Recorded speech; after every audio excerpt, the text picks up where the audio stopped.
They're seeking up to 1/2 of the purchase price to a maximum contribution of $14,000. I think the benefits outweigh the cost. We've heard so much from the community that we want more presence in policing, and community policing is excellent. And I believe that the contribution of $14,000 to help them with getting this vehicle is going to really benefit our community. This item, I think, is going to be a huge benefit, I think, for the community policing as well as with the RCMPs. All those in favor? Opposed? Carried unanimously. I brought this up is because we are in a time of economic challenge, and every dollar I think we need to spend should reflect our commitment to protect our taxpayers' dollars and minimize non-essential spending. But also, in my view, when I go to a gala or a fundraising event, I think I should support it and spend money. It's a reasonable adjustment, and I think shows fiscal responsibility and ethical leadership. So eliminating this allowance saves roughly $4,200 a year.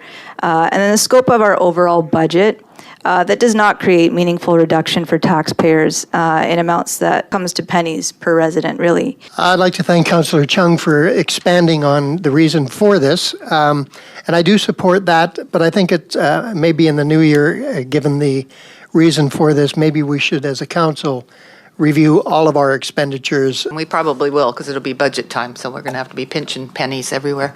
We as councillors have to take a look and determine, are we going to lead by example or just play some lip service to it? All those in favor? Opposed?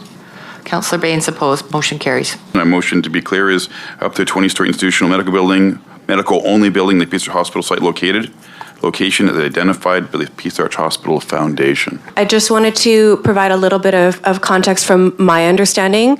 20 stories could range higher than 26 or 27, even 30 stories of residential, for example, because it is approximately 10 meters per story for residential, whereas for an institutional type use, it typically means about 15 meters per story. From my point of view, for all the consultation that we've done over the past year, I don't think we should just do a spot zoning of this one lot because of a delegation that came forward, because it's not even, Fraser Health, it's the Hospital Foundation, which I totally support. But I just think we do all this with our residents, and then all of a sudden, one council meeting we go, okay, we can do like a 20 hospital stories, which could be 30, which would be the highest building in all of White Rock, I think. My concern is when we do an OCP amendment, staff looks at the services and infrastructure, and then they plan it accordingly. And this is, we're going to plop and put this building in without any staff study on infrastructure, traffic, shadowing, all that stuff. That is a concern for me, because we're literally bypassing public consultation. So this is not, we're passing us the OCP and then bring this after the fact. This is to go to the public for public commentary, first in an open house and then in a public hearing. And then council will make the final decision. I just want to clarify that staff has not been directed to do any more consultation, but at this time it's only an OCP display, and the only consultation you will receive is on the public hearing. I don't think that's enough consultation, but I am not sending it back for more consultation. We're not spending any more money than we already have. So I would support it if it was included a couple months ago. The feedback, we have the highest heights in town center being, I think, 24, 25, and this equivalent to a 30-story residential building way out of town, like on the east side of town, which I think Councillor Trevelyan, you had some concerns about heights further down out of that stretch anyway. So I'm very reluctant on moving this forward. I find it hard to put some support, at least to this particular one, just because of the fact that we'd be basically doing a spot zoning. I would disagree with the term spot zoning because this OCP is not passed yet. This is adding it before it goes to public hearing. We have a significant increase in population, present, past, and in the future. You need to provide services for people living here. So that's why I'm proposing it. I think everybody's supportive of it. I think, like from my position, it's just late to the game.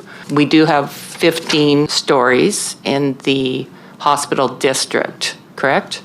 In the OCP that we've put out all this time. The site in question, in particular, is proposed to be designated institutional. There's no specific height within that designation, but it is intended to be compatible with the surrounding area. Just for clarity, that council, the applicant can still present an application and it will come to council for consideration. All those in favor?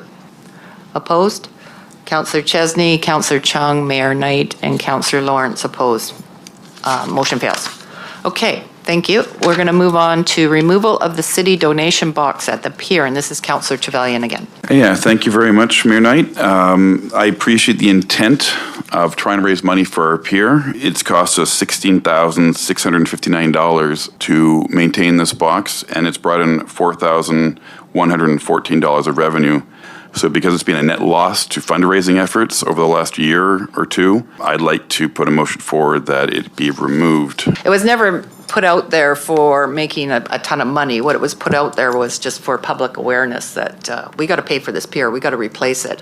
And so it was almost like kind of a gimmick. The reason it's gone up, that it went up to like 16,000, is because it was damaged and destroyed, so we had to do it again. This was all before we had anything to do with federal money coming for the pier. It was just to raise awareness and to get hopefully on the news and get something in the newspaper to say, hey, White Rock Pier, they need money. I never cared for the optics of it, to be very truthful. I wish this had come before council because I certainly wouldn't have supported it. The public has not responded in kind with the amount of money that's been raised over the period of time. It was to raise awareness. It was never to raise $15 million. And frankly, to raise $4,000 is pretty impressive considering people are tapping $5 and $10.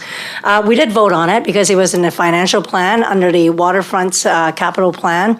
We voted for it in the 2024 financial plan draft, endorsed February 12, and then bylaw readings February 26, and then the final adoption March 11, so we did vote for it. Until I see the money from the federal government, it doesn't cost us anything. When someone taps, we're making money. I am optimistic that the money will be coming from Ottawa to replace the pier, and this will soon become redundant. I'll call the question. All those in favor? Opposed? Councillor Cheung, Mayor Knight, and Councillor Lawrence opposed. Motion carries.